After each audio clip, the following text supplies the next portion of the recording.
Funding for Current Conversations is provided by University of Oklahoma President's Office, University of Oklahoma Outreach, and World Literature Today. Welcome to Current Conversations. I'm R.C. Davis-Indiano. Today we're going to be talking about important trends in American politics, trends that reflect attitudes in the U.S. about minority communities, race and gender concerns, and upheavals in the Republican and Democratic parties. Our guest for today's show is Professor Mackenzie Israel-Trummel, Assistant Professor in Political Science at the University of Oklahoma and an expert on American politics, including race, gender, and various political identities. Join us for this fascinating conversation.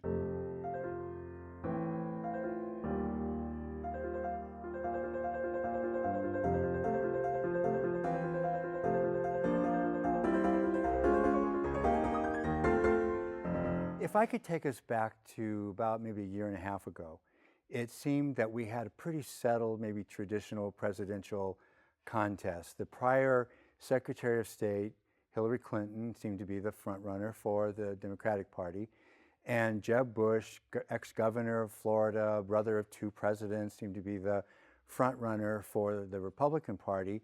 And in a year, everything has changed. Right. What happened? Well, so on the Democratic side, you have Bernie Sanders. He's 74 years old. This is his last shot to get his message out to a national audience. And really, it seems like his campaign came from an urge in himself to go out and talk about what he's been talking about for his entire political For 40 career years, yeah. on a bigger stage, and that's economic inequality. The time is particularly ripe for his ideas within the Democratic electorate.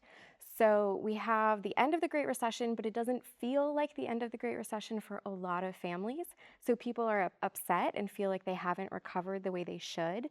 And so within the Democratic caucus, you have people who are upset about their economic fortunes. They feel like Hillary Clinton has too close of ties to banks.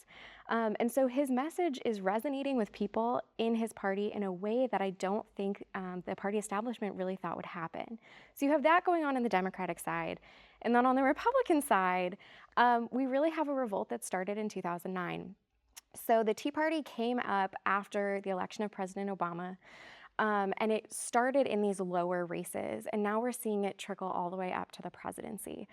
This has been happening for quite a while at this point. The Tea Party has been this new powerful coalition within the Republican Party, challenging establishment truly conservative candidates on the grounds that they're not conservative enough, and they're too tied into Washington. We saw this most clearly last year with John Boehner leaving the speakership. Speaker of the House is the most powerful position in Congress. Usually it is like the final destination for somebody if their goals are Congress, and he walked away from it. And if you remember, it was really difficult for the Republicans to fill his position. Paul Ryan only agreed to do it on a list of demands that his caucus had to meet for him to take the job. 10 times. Exactly.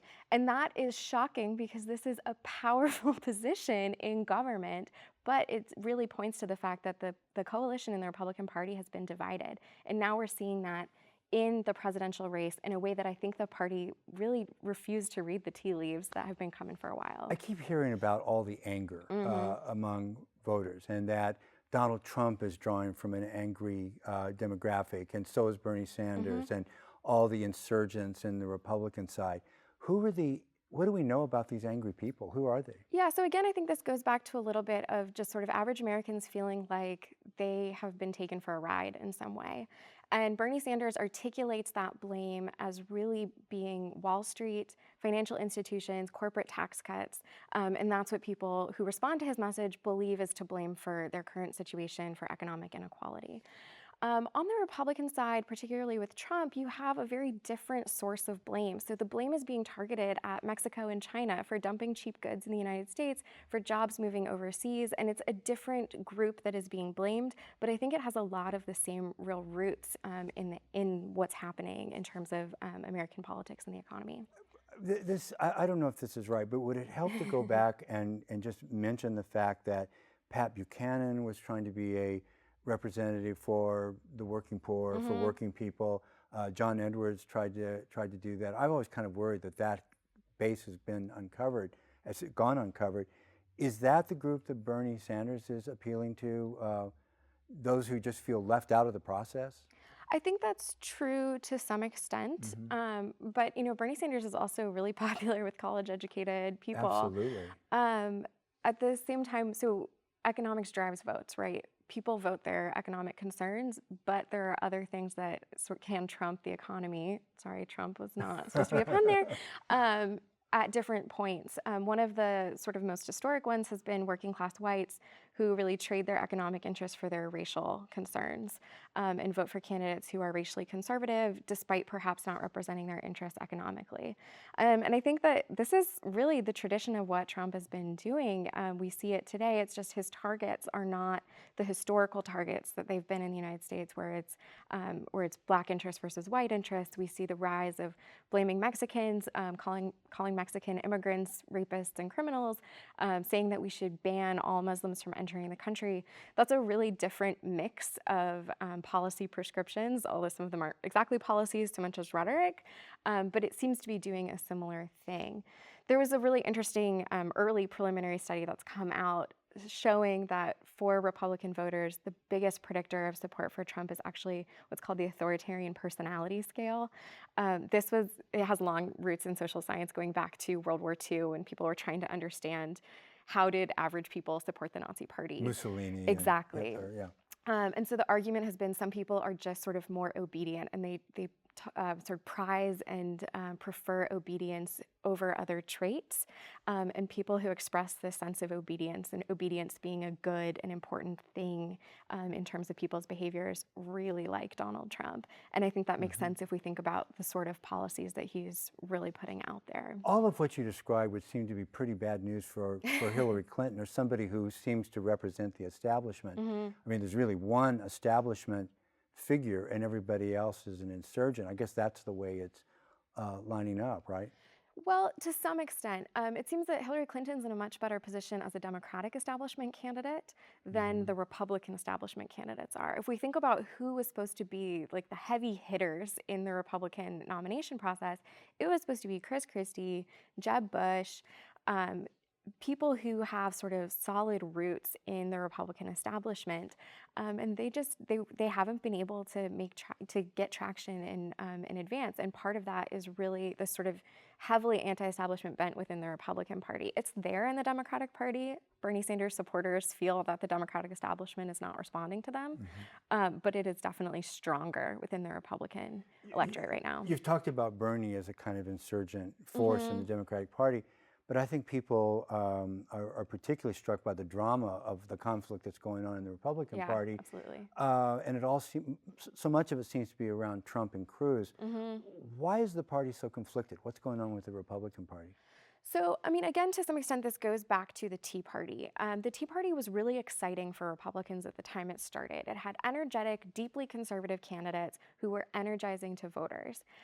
But they energize voters by attacking the establishment in Washington to such an extent that now there's this rhetoric around not liking, possibly even disliking or detesting Republican establishment members. So when you have Republican elites, like we've talked about how Bob Dole has come out and opposed Ted Cruz, Sununu in New Hampshire, John Sununu that is, has come out and said Trump would be devastating to Republican interests if he won the nomination. But that doesn't matter to the voters who support these candidates because they don't trust the Republican elite. And so why would they give up their support for a candidate they really support to help a party that they feel like is not trustworthy and doesn't answer to them? I saw something like that the other day. David Brooks in the New York Times did a whole op-ed column basically saying, okay, adults, the established elites in the Republican Party, you need to calm things down, take control over again. Is there any chance that could happen? At this point, it seems like those type of messages aren't going to resonate with these voters because they are responding and they like precisely the opposite message, that these elites are not trustworthy, that they should have faith in their candidate. And if you don't think that the elites in your party, the establishment, are trustworthy, why would you say, okay, I will give up my support for this candidate to ensure that the future of the party is secure? That's not something that really makes sense for these voters. It seems like that message is so powerful that even the Republican candidates who are clearly part of the establishment are positioning themselves, trying to color themselves as insurgents as much through the rhetoric as much as they can. Absolutely. I mean, you've brought up Ted Cruz. Ted Cruz is a member of the Senate. He worked on Bush's 2000 election campaign. He is not a Washington outsider. He is married to a Wall Street banker. Like, he is very much, if you look at his biography, his qualifications, he's a Washington insider, but he positions himself as an outsider. He's also aided by the fact that the party establishment does not like him, partially for personal reasons. So he's a real outsider in that way. He is an outsider in terms of his personal relationships with the Republican establishment. He has alienated members of his own party. I mean, forget about bipartisanship. Members of his own party hate him and are pretty vocal about their dislike. What's your thought about these insurgents? It seems to be the way to go as a candidate right now, either on the Democratic side with Bernie Sanders, in a bigger way with the Republicans. Do they have staying power? I mean, do you see them staying in the contest, maybe even one of them getting the nomination? What do you think about the staying power of the insurgents? So one of the really important things to look at and understand about the primary process is that Iowa and New Hampshire, as the first two states, first of all, they are completely unrepresentative of the nation as a whole. Their populations don't match the rest of the country, but they wield outsized influence in the nomination process. And part of this is because they command an incredible amount of media attention. Now, the media narratives just because they're first? Because they're first, and because it's something that they can focus on, because their earlier candidates spend a lot of time on the ground, so these personal stories to tell. And so one of the common things that happens in these early primary states is that candidates who do unexpectedly in the election, that becomes the story. So either candidates who do better than was anticipated or worse than anticipated, that becomes the narrative about them. They were disappointing or they were unexpectedly really successful. So this happened in 2004. John Kerry, nobody expected him to be the Democratic nominee. He won Iowa sort of in the last week. He had a strong push there. That created all this positive media coverage. In turn, that leads to things like greater campaign contributions, and it creates this sense of inevitability and building momentum. So the thing to look for in the GOP nomination and the primaries in Iowa and New Hampshire, if Trump does worse than anticipated, even if he wins, that will be a really big storyline about him failing to perform the way that we thought he might, given the polls for the past, what is it, year, 8 months, seems like forever. At the same time, if Marco Rubio surges up from third and ends up second in Iowa, that will be a huge storyline and it will propel his candidacy forward. So we should be looking for people who do differently, candidates who perform differently than the storyline right now says that they should. That is going to lead to some people dropping out most likely. We typically see candidates starting to drop out after the first two primaries and then more after South Carolina and the states that come in late February. It becomes simply difficult for candidates to stay in. A lot have hung on a really long time this cycle, but they will start to drop out after election results start coming in. Just a question to go back for a second about Iowa and New Hampshire. It's jarring to hear that Kerry did well, either Iowa or New Hampshire. The voter temperament must be very different now in those states, because I think we think of them as very conservative. Must be very different what they were back in the time when Kerry ran there, right? Well, part of this is about the Republican versus Democratic electorates. So primary voters look really different from general election voters, regardless of what state we're talking about. Republican primary voters in Iowa are incredibly conservative. Democratic, not as much. So the Democratic side, it's not as conservative of a base because they're Democratic voters. And at this point, Republican tends to equate with conservative and Democratic with liberal. That wasn't always true, but mostly it is at this point. In the last cycle, in 2012, there seemed to be kind of a problem for Republicans in that the stances they would take in order to do well with really conservative voters in the primaries branded them a certain way that became a problem in the general election. Yes. Maybe they're backing into that again. Maybe there's no way to avoid it. Yeah, so I mean, this is something that political scientists have been talking about for quite a while now. We call it political polarization, and that's a phrase that has worked its way into media and I think people's general understanding of politics. But one of the big drivers of political polarization in our governmental institutions is this primary process. So in order to appeal to your voters in the primary, who are not a random sample of general election voters, you have to be more extreme, and that happens on both sides, but it is more pronounced, you're right, on the Republican side. We saw this with McCain in 2008, right? He became this ultra-conservative candidate in the primary, and that had never been his political identity. No. And I think to some people it really rang false, and Democratic voters he might have peeled away in the general were now suddenly more wary of him because of the primary process. Well, and Romney, too, I remember him describing himself as severely conservative. Yeah, like he never had been. Exactly. So could you talk about race in this contest a little bit? It's come up a lot. Donald Trump talking about keeping Muslims temporarily out of the U.S., and Ted Cruz and Marco Rubio, even though they are Latinos themselves, taking very tough stands about the undocumented and so on. What role is that playing? Well, so it's likely to play different roles for different voters. So if we think about white voters generally, it appears that there is a segment of white voters to whom that rhetoric is really appealing right now. Research suggests that rhetoric isn't necessarily a winning strategy, however. In the US, we have a strong norm at this point of equality. We believe that we treat people equally, that we should treat people equally, and we don't like it when things conflict with that norm. A lot of the policies, particularly coming from Trump, keeping an entire religious group out of the country, I mean, that's institutionalized religious discrimination, right? Most Americans, if you talk about, do you support religious discrimination, will say no, because that violates this norm. Previous research has suggested that in order for that norm to really be activated and people recognize these policies conflicting with their values, it requires that opposing candidates make that case clearly. And it seems that some Republicans have tried to do that, but it's not necessarily clearly coming across. Now, the other issue is that the research that's really looked at this has been focused on the relationship between whites and blacks, and how does racial rhetoric against African Americans change whites' voting preferences. Now, religion is a different beast, and we're also in a world where people are concerned about terrorism, which they equate with Muslims, at the highest levels in a decade.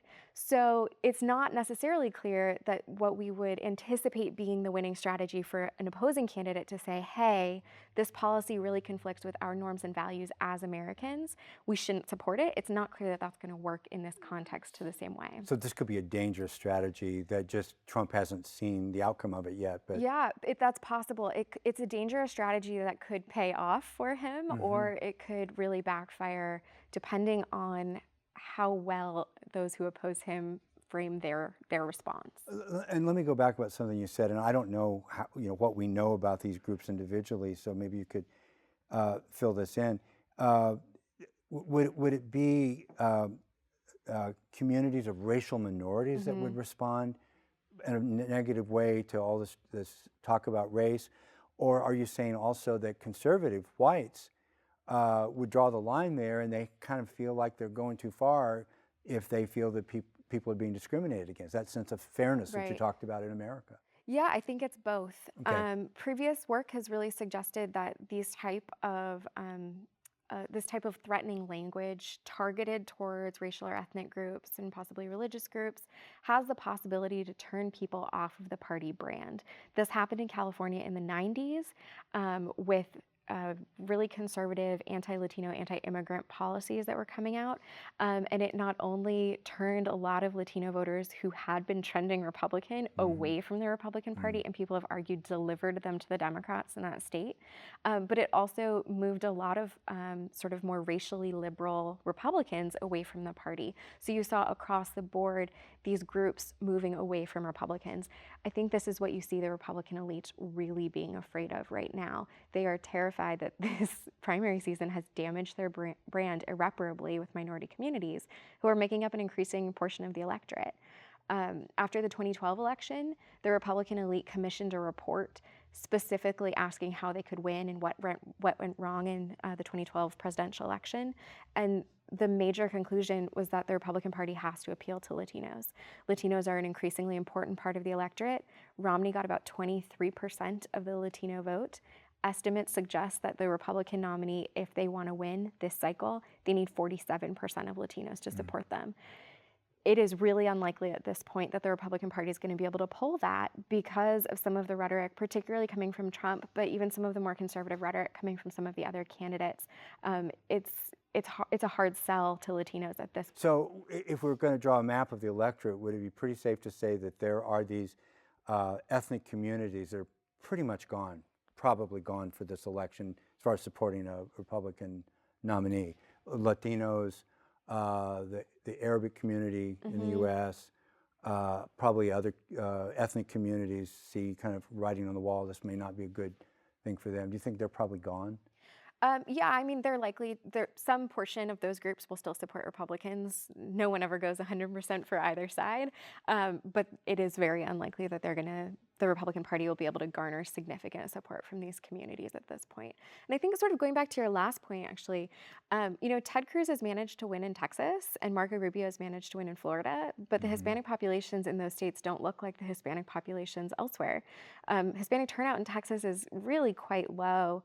And so they've been able to win in these states with significant Latino populations, but it's not necessarily clear that they understand that what's worked in those states might not work on a national level. There was a guy, Roberto Suro, who writes for the Pew Hispanic Foundation, and has basically talked about this very problem that Latinos are not turning out in the numbers and becoming the voters that they should. Gender. I think we all expected gender to play a really big role. After the election of Barack Obama, it kind of felt like it was going to be Hillary's turn next, and the country was ready for a woman president. Has gender played into this election very much?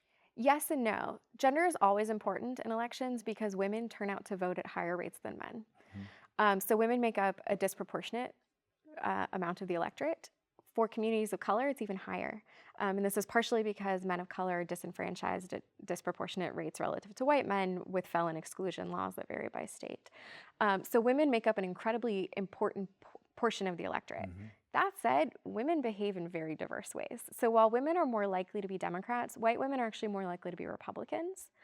And then even within the Democratic Party, it looks like from most of the polls, Hillary Clinton has a slight lead among likely Democratic voters, although it's kind of bounced around. But really, women and men are both divided between the two primary candidates. So we have large sort of gaps in both genders between Hillary Clinton and Bernie Sanders. So the story with respect to gender in the Democratic election is really one more of similarity between how men and women are behaving than of difference. It's not like we're in a world where Bernie Sanders supporters are all men and Hillary Clinton supporters are all women. There are definitely some slight differences, but largely it's pretty much the same. What is really interesting, I think is clear, is that Hillary Clinton is trying to capitalize on her gender, use her gender identity instrumentally to get voters who care about having the first woman president, whether they're men or women, excited about her candidacy. I wonder if one thing working against Hillary is that she's just such a known quantity at this point.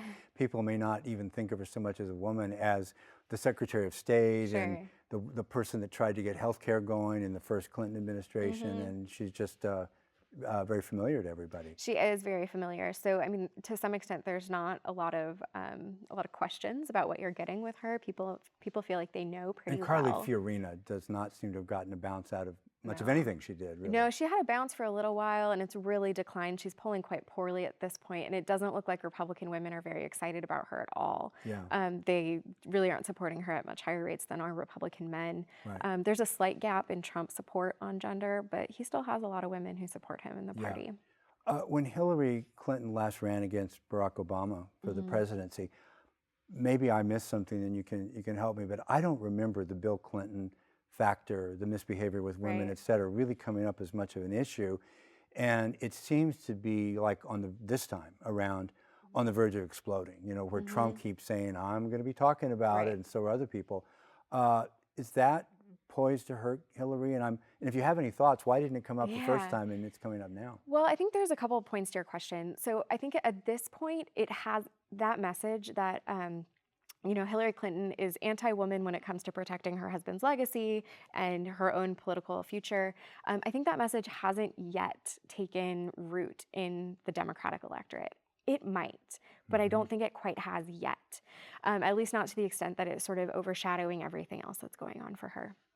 Um, I think it's a difficult question as to why is it that it's coming up now. I think that there's been increasing attention to issues of gender disparity, particularly in terms of treatment, domestic violence, rape, sexual assault, harassment.